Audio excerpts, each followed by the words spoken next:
In Christchurch wurde für die Opfer der 2 Terroranschläge ein Totengebet verrichtet.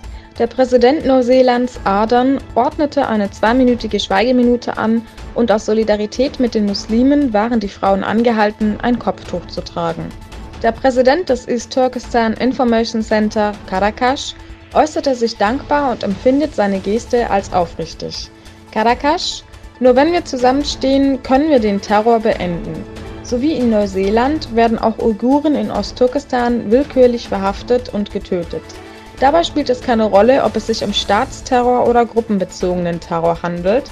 Beide können nur bekämpft werden, wenn die Ost- und Westmächte zusammenarbeiten und dem Terrorismus keinen Nährboden mehr geben.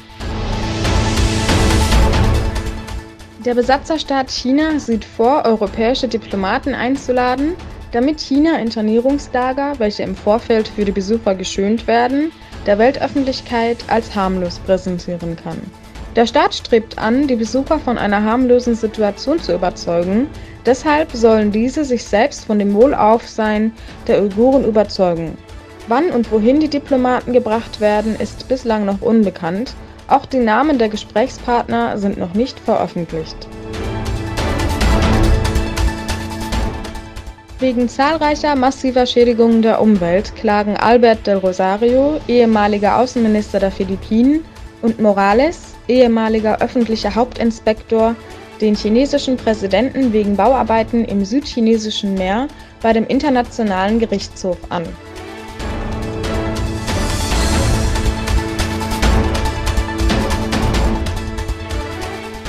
In Brüssel kamen zahlreiche europäische Führer zu einem Treffen beisammen, das den Brexit als Thema hatte. Bereits im Vorfeld äußerte Theresa May, dass es auch nach einem Brexit möglich sei, über gemeinsame Interessen zu verhandeln. Donald Trump forderte ein, die Golanhöhe offiziell und legitim Israel zuzusprechen. Die Vereinten Nationen kritisieren diese Forderung des amerikanischen Präsidenten scharf. Die Golanhöhe, die rechtmäßig zu Syrien gehört, wird seit 1967 unrechtmäßig von Israel besetzt.